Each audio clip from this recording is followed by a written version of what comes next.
Sasa kabla tujaelekea kuhitimisha, tuzungumze na vijana ambao wengi wamekuwa wakifikiri maisha ni ya ghafla tu.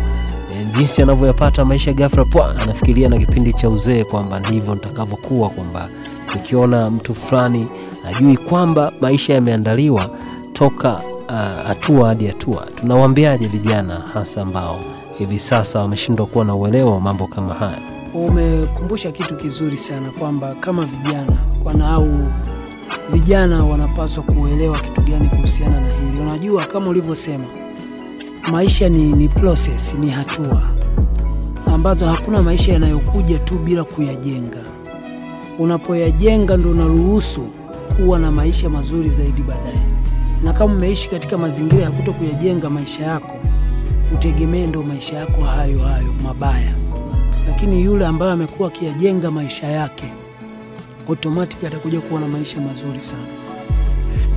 Kwa hiyo kwa vijana jambo la msingi la kuelewa ni kuelewa kwamba sisi kama vijana hatima yetu inakuja, au hesabu yetu inakuja. Hesabu yetu inakuja baadaye.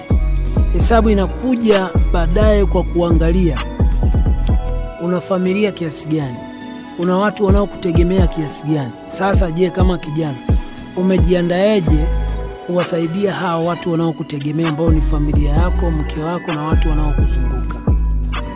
Na lazima tuelewe, yani kushindwa kuwekeza kwa watu ambao unafikiri wako connected na wewe, ambao ni mke wako na familia yako na watoto wako, ni kushindwa maisha yote, ni kufeli kabisa katika maisha yote. Kwa hiyo kama vijana lazima tuwe na msingi wa kuelewa kwamba muda wa kuanza kuwekeza katika maisha yako na kutengeneza maisha yako ni sasa.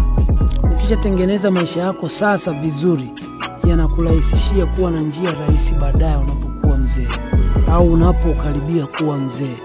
Kwa hiyo kama kijana lazima ukubali, na haiwezekani ukawa na maisha mazuri ikiwa umetelekeza familia yako, umetelekeza watoto wako, umetelekeza mke.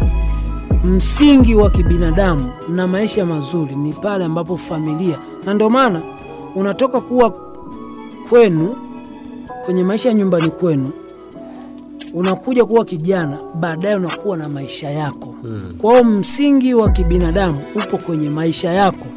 Maisha yako unategemea wewe, watoto wako na familia yako, ambayo